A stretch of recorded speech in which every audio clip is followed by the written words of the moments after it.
Sorry ass DJ.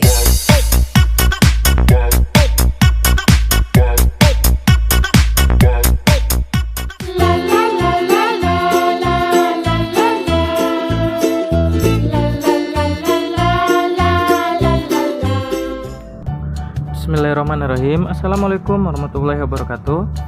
Bagaimana kabarnya teman-teman? Kembali lagi di channel saya, Ishak Yunani.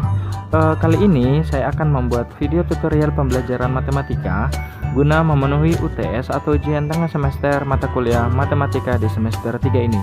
Nah, adapun materi yang akan kita bahas adalah yang pertama, macam-macam jenis bilangan.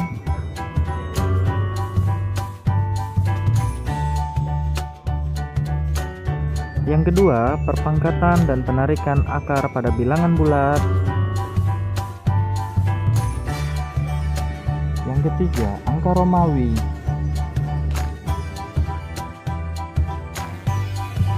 Empat, SPB dan KPK.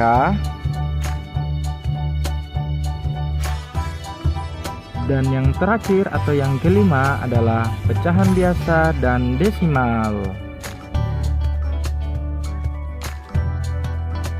Siapkan buku dan pena kalian ya. Ayo ke pembahasannya. Cekidot, tetap semangat dan fokus. Kita bahas yang pertama adalah bilangan asli. Oke, yang pertama itu adalah bilangan asli. Ini merupakan bilangan yang paling sederhana dalam sistem bilangan. Nah, bilangan asli itu disimbolkan dengan huruf N, ya. Simbolnya huruf N. Lalu biasanya salah satu sisi ini ditebalkan. Oke, ini kita tebalkan untuk menunjukkan bahwa N di sini artinya adalah simbol bilangan asli. Kalau kita tulis N saja tanpa menebalkan garis, misalkan seperti ini, nah maka ini bermakna huruf N biasa, ya, bukan bermakna bilangan asli. Oleh karena itu penting untuk menebalkan sisi yang di tengah. Oke. Nah, apakah bilangan asli itu?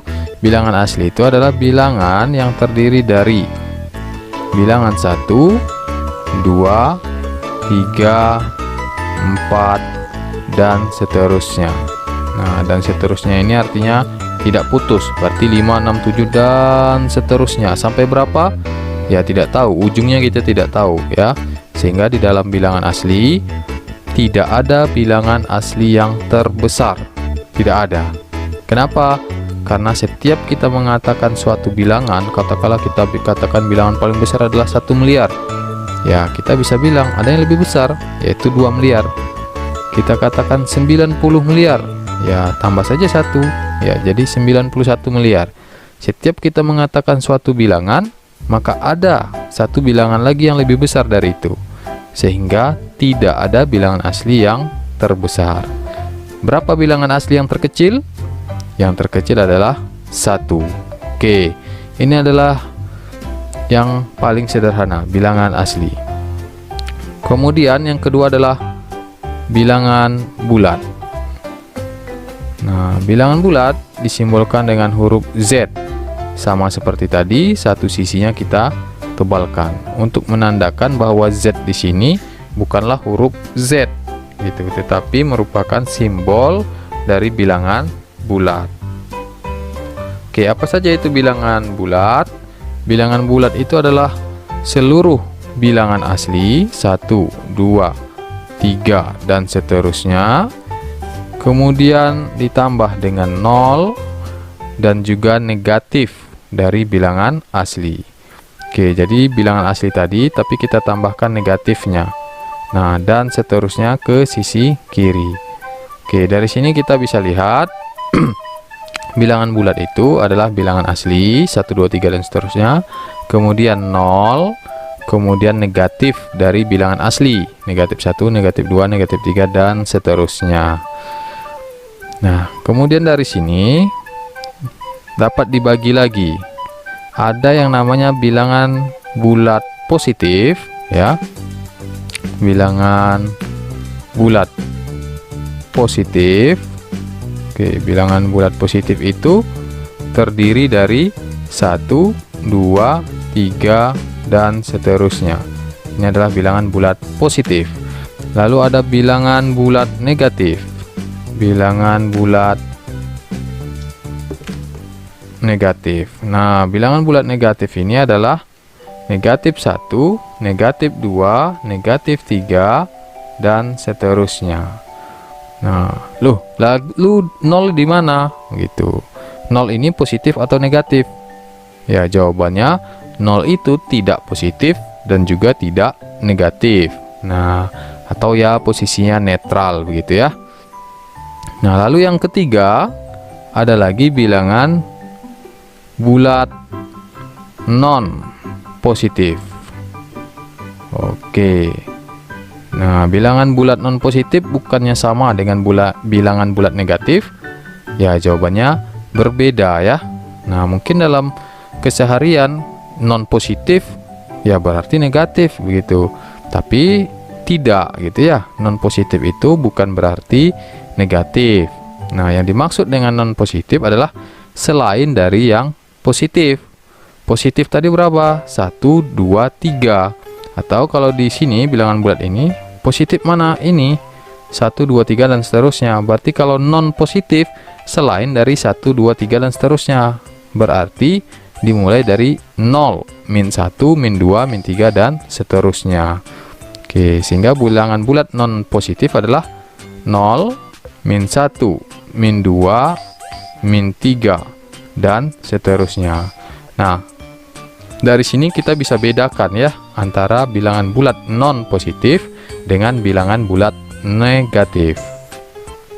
Oke, dengan begitu maka ada juga bilangan bulat non negatif.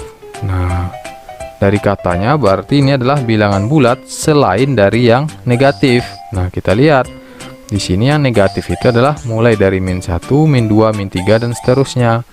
Berarti yang bukan negatif yaitu dari 0 dan seterusnya ke kanan. Oke, berarti bilangan bulat non negatif itu adalah 0, 1, 2, 3 dan seterusnya. Sehingga non negatif itu berbeda dengan positif. Nah, kita bisa lihat 0 itu ikut pada non positif dan dia juga ikut pada bilangan bulat non negatif. Oke, kemudian bisa kita lihat di sini bahwa bilangan bulat positif itu ternyata sama dengan bilangan asli. Jadi ini nama lainnya. Kemudian bilangan bulat non negatif ini biasa juga disebut dengan bilangan cacah ya. Nama lainnya adalah bilangan cacah. Oke, itu adalah 4 bagian atau 4 jenis dari bilangan bulat. Sekarang kita lihat jenis ketiga dalam sistem bilangan. Apa sih bilangan berpangkat itu? Bilangan berpangkat adalah bilangan yang berfungsi untuk menyederhanakan penulisan dan penyebutan suatu bilangan yang memiliki faktor-faktor atau angka-angka perkalian yang sama. Contohnya, operasi penghitungan 2 kali 2 kali 2 kali 2 kali 2 atau 8 kali 8 kali 8 kali 8 kali 8 yang penulisannya bisa disederhanakan dengan menggunakan pangkat. Untuk mengubah suatu bilangan menjadi bilangan berpangkat, maka dibutuhkan rumus berupa A pangkat N sama dengan A kali A kali A kali A kali A sebanyak N kali. Dalam rumus ini, A adalah bilangan pokok, sedangkan N adalah pangkat atau eksponen. Hingga dari rumus ini diketahui bahwa 2 kali 2 kali 2 kali 2 kali 2 diubah menjadi bilangan berpangkat, yaitu 2 pangkat 5 sama dengan 32. Jenis-jenis bilangan berpangkat. Ada 3 jenis bilangan berpangkat yang perlu kita ketahui. 1. Bilangan berpangkat positif. Dalam operasi bilangan berpangkat bulat positif memiliki 5 sifat yang dapat digunakan untuk mempermudah dalam perhitungan. Sifat yang pertama yaitu perkalian bilangan berpangkat. Contoh, sederhanakan bentuk perkalian bilangan berpangkat ini. 4 pangkat 2 dikali 4 pangkat 4. Penyelesaiannya cukup mudah, yaitu dengan menambahkan pangkat dari masing-masing bilangan. 4 pangkat 2 dikali 4 pangkat 4 sama dengan 4 pangkat 2 ditambah 4 sama dengan 4 pangkat 6. Sifat yang kedua yaitu pembagian bilangan berpangkat.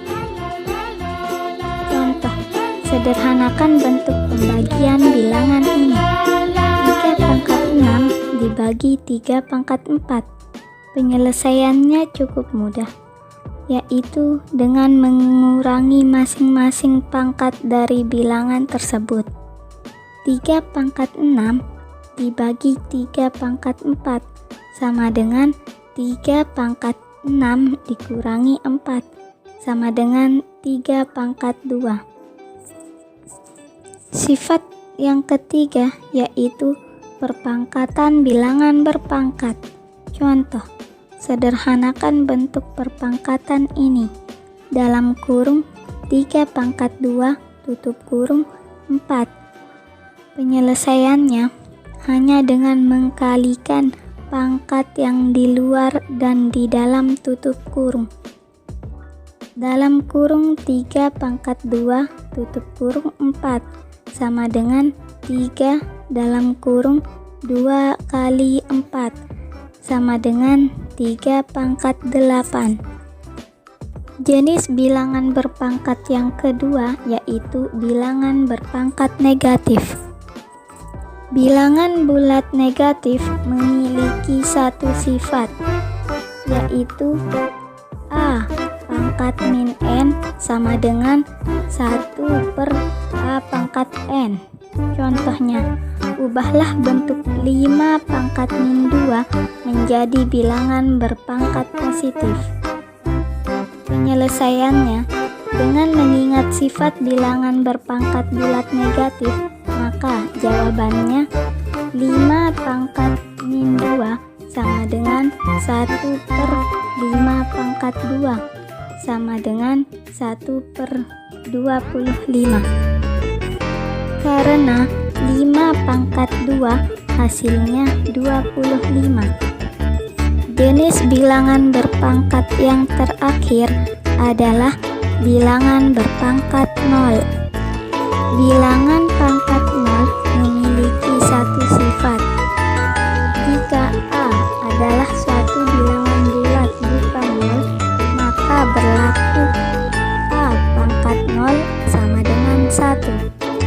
Contoh, hitunglah hasil dari perpangkatan berikut. 10 pangkat 0 sama dengan dan 100 pangkat 0 sama dengan. Penyelesaiannya dengan mengingat nilai A pangkat 0 sama dengan 1, maka 10 pangkat 0 sama dengan 1.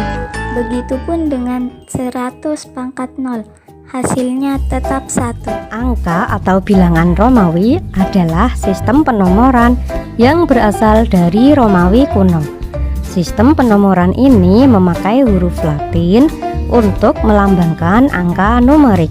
Angka Romawi sangat umum digunakan di jam, contoh abad, bab buku, penomoran sequel film, penomoran seri event olahraga seperti olimpiade, dan lain-lain.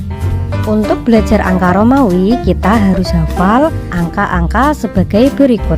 Dan diingat-ingat, pengulangan angka paling banyak hanya 3 kali. Angka yang tidak boleh diulang yaitu V, L, D.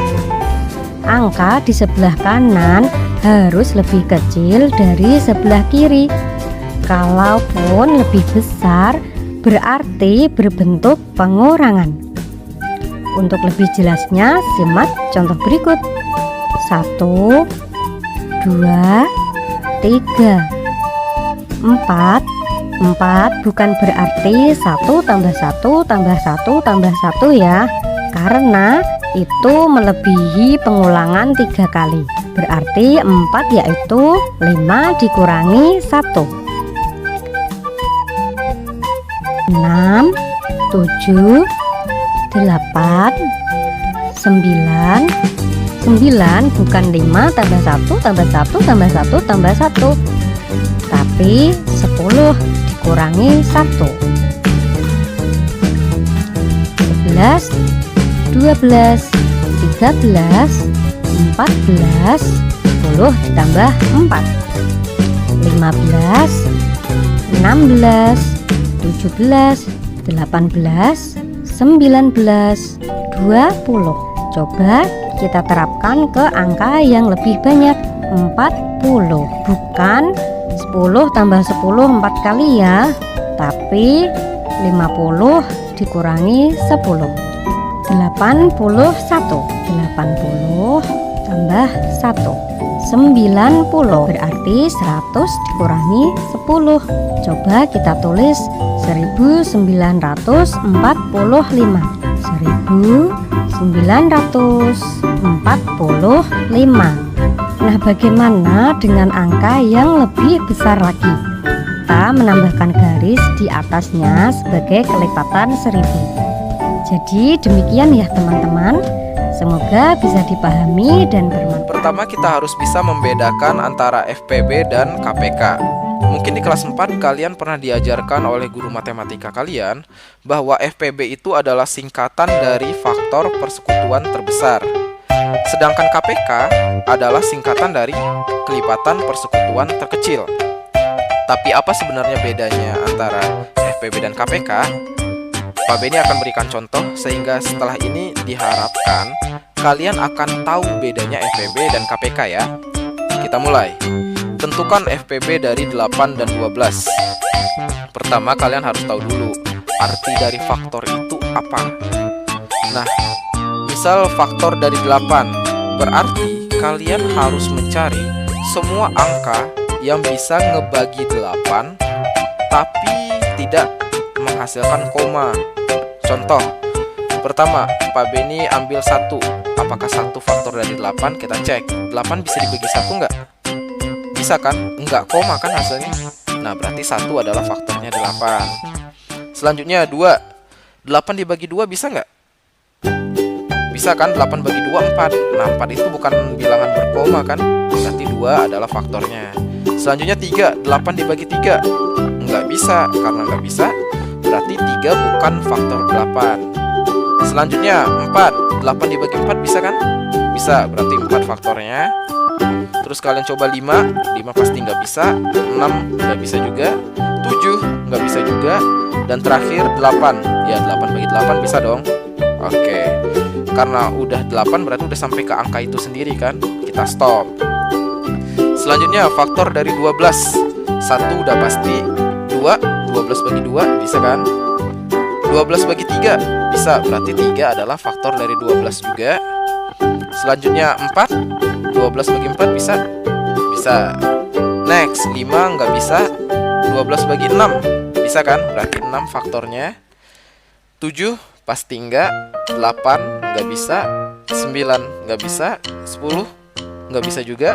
11 nggak bisa juga. Dan terakhir ya bilangan itu sendiri, 12. 12 bagi 12 pasti bisa. Berarti 12 juga faktornya. Selanjutnya, faktor persekutuan FP. Nah, persekutuan itu artinya faktor-faktor yang di angka 8 ada, di angka 12 juga ada. Kita cek. Di angka 8 ada 1, 12 ada 1. Berarti kita tandai nih 1 di sini. Berarti itu faktor persekutuannya. Selanjutnya 2. 2 di 8 ada, di 12 ada juga kan? Berarti kita lingkarin juga. Ini persekutuan juga. Selanjutnya kita lingkarin semuanya yang sama di angka 8 dan 12. Sampai 4 sama, selebihnya nggak ada lagi kan? Oke, berarti itu faktor-faktor persekutuannya. Selanjutnya B, FPB, faktor persekutuan terbesar. Berarti lihat aja faktor-faktor persekutuan tadi yang udah kita lingkarin ini, yang paling gede angka berapa? Angka 4 kan? Berarti FPB dari 8 dan 12 adalah ya 4 gitu. Bisa dipahami ya? Kalau misalnya belum, putar lagi videonya. Insya Allah kalian akan paham ini. Selanjutnya kita ke KPK. Oke, di metode pound faktor ini ada satu hal yang penting yang perlu kalian pahami, yaitu bilangan prima. Bilangan prima ini adalah bilangan-bilangan atau angka-angka yang tidak bisa dibagi lagi oleh angka lain selain dirinya sendiri dan angka 1. Tapi bilangan prima itu tidak termasuk 1 ya. Jadi kita mulainya dari 2, lalu 3, 5, 7, 11, 13, 17, 19, 23, 29, dan seterusnya. Nah, kalau kalian udah paham bilangan prima ini, baru kita mulai ke pohon faktornya. Kita misalkan mau mencari FPB dan KPK dari 20, 24, dan 72. Kita mulai dari 20 dulu. Nah, 20 ini caranya kita bagi dengan bilangan prima terkecil dari urutan aja, dari 2 dan seterusnya. 20 bisa dibagi 2? Bisa, hasilnya adalah 10. 10 dibagi 2 lagi, hasilnya adalah 5. Nah, metode pohon faktor ini akan berhenti ketika menghasilkan bilangan prima juga. 5 bilangan prima kan? Berarti kita stop sampai sini. Oke, selanjutnya 24 dibagi 2, hasilnya 12. Dibagi 2 lagi, hasilnya 6. Dibagi 2 lagi, hasilnya 3. 3 udah bilangan prima kan? Berarti stop. Selanjutnya 72 dibagi 2, hasilnya 36. Dibagi 2 lagi, hasilnya 18. Dibagi 2 lagi, hasilnya 9. 9 gak bisa dibagi 2 kan? Berarti kita ambil bilangan prima selanjutnya, yaitu 3. 9 dibagi 3, hasilnya 3. 3 udah bilangan prima, berarti stop. Sampai situ bisa dipahami ya? Kalau udah, baru kita tuliskan. Berarti 20 itu sama dengan 2 pangkat 2. Di sini kan karena ada 2-nya 2 kali. 2 pangkat 2 dikali 5. Selanjutnya 24 sama dengan, lihat 2-nya ada berapa? Ada 3 kan? Berarti 2 pangkat 3 dikali 3. Dan 72 sama dengan 2-nya ada 3, berarti 2 pangkat 3 dikali 3-nya ada 2, berarti 3 pangkat 2. Lalu, kalau mau mencari FPB, kita lihat faktor-faktor yang sama di ketiga bilangan tersebut. Kita lihat, 2 di 20 ada, di 24 ada, di 72 ada juga. Berarti 2 udah pasti FPB-nya nanti.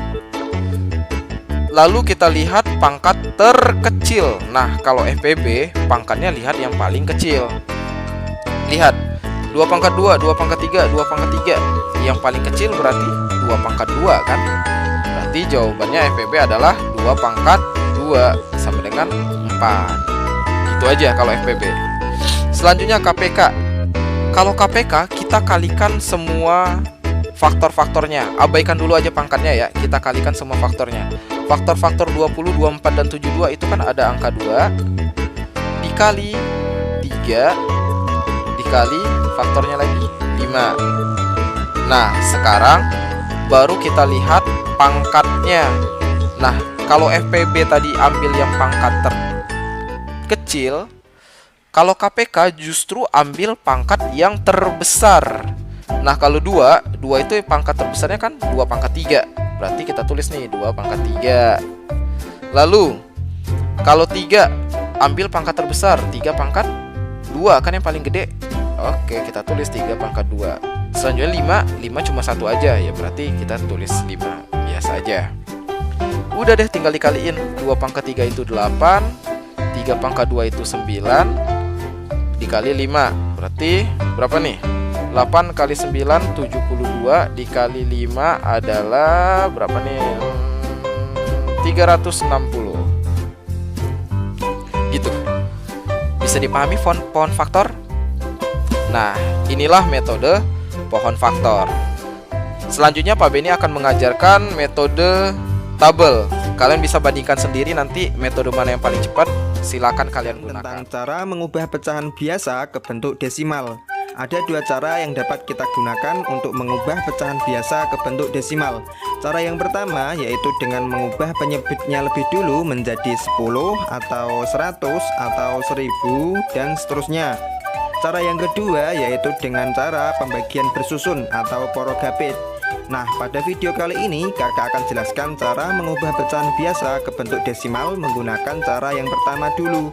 Untuk cara yang kedua kakak akan jelaskan di video yang lainnya. Nah, dari kedua cara ini nanti adik-adik bisa pilih mana yang lebih mudah menurut adik-adik semua. Oke, kalau gitu langsung saja mari kita mulai. Mengubah pecahan biasa ke bentuk desimal. Seperti yang sudah kakak sampaikan di awal, kita bisa bisa mengubah pecahan biasa ke bentuk desimal dengan cara kita ubah dulu penyebutnya menjadi 10 atau 100 atau 1000. Dan di sini saya tegaskan bahwa cara ini bisa digunakan hanya apabila penyebutnya memungkinkan dapat kita ubah ke 10 atau ke 100 atau ke 1000. Kalau tidak memungkinkan, maka kita memakai cara yang kedua, yaitu dengan pembagian bersusun atau pembagian porogabit. Misalnya 1/3. Nah, penyebutnya kan 3 tuh. Tidak bisa kita ubah ke 10 atau ke 100 atau ke 1000. Maka dari itu kita pakai cara yang kedua. Nah, untuk cara yang kedua ini bisa adik-adik lihat pada video yang satunya. Link videonya sudah kakak taruh dalam deskripsi video ini. Oke, kembali lagi kita ke cara yang pertama. Nah, untuk memudahkan adik-adik mengubah penyebutnya menjadi 10 atau 100 atau 1000, nanti akan kakak sampaikan caranya. Oke, misal nih kakak punya 3 contoh soal. Yang pertama 3/5, yang kedua 31/25, dan yang ketiga 5/8. Ubahlah ke bentuk desimal. Oke, kita coba soal yang pertama. Berapakah bentuk desimal dari 3/5? Kita perhatikan di sini penyebutnya yaitu 5. Nah, kira-kira bisa nggak penyebutnya ini kita ubah menjadi 10? Bisa. Kira-kira dikalikan berapa, Dek? Nah, ada catatan dari kakak. Untuk mengubah penyebut menjadi 10, adik-adik bisa kalikan dengan angka 2 atau 5, menyesuaikan dengan penyebut pada pecahan yang mau kita ubah. Nah, di sini penyebutnya kan 5. Agar jadi 10 berarti kita kalikan 2. 5 dikali 2 sama dengan 10. Nah, karena penyebutnya dikalikan 2, maka untuk pembilangnya juga kita kalikan 2. 3 dikali 2 sama dengan 6. Nah, sekarang menjadi 6/10. Karena per 10, maka nanti jawabannya pasti ada satu angka di belakang koma. Oke, biar jelas kita tulis dulu polanya, koma, titik-titik. Nah, titik-titik ini kita tuliskan angka pembilangnya. Di sini angka pembilangnya kan 6 tuh. Maka tinggal kita tulis aja di titik-titik ini. Nah, karena pembilangnya cuma satu angka ini saja, maka di depan koma tinggal kita kasih 0. Hasilnya yaitu 0,6. Jadi 3/5 bentuk desimalnya adalah 0,6. Oke, terkait dengan bilangan desimal ini kakak juga udah buatkan video pembahasan tentang konsep dasar bilangan desimal. Link videonya udah kakak taruh dalam deskripsi. Oke, next kita lanjut ke contoh soal yang kedua. 31/25. Ubahlah ke bentuk desimal. Kita perhatikan penyebutnya. Di sini penyebutnya adalah 25. Kira-kira bisa nggak kita ubah ke 10? Tidak bisa kan? Nah, karena tidak bisa, maka kita coba ubah ke 100. Catatan dari kakak, untuk mengubah penyebutnya ke 100, adik-adik bisa kalikan dengan salah satu angka-angka ini, menyesuaikan dengan penyebut pada pecahan yang mau kita ubah. Di sini penyebutnya kan 25. Nah, kira-kira dikalikan berapa supaya menjadi 100? Dikali 4. 25 dikali 4 sama dengan 100. Untuk pembilangnya yang atas ini juga kita kalikan 4. 31 dikali 4. Ayo, kira-kira berapa? 124. Jadinya yaitu 124/100. Nah, karena per 100, maka jawabannya pasti ada 2 angka di belakang koma.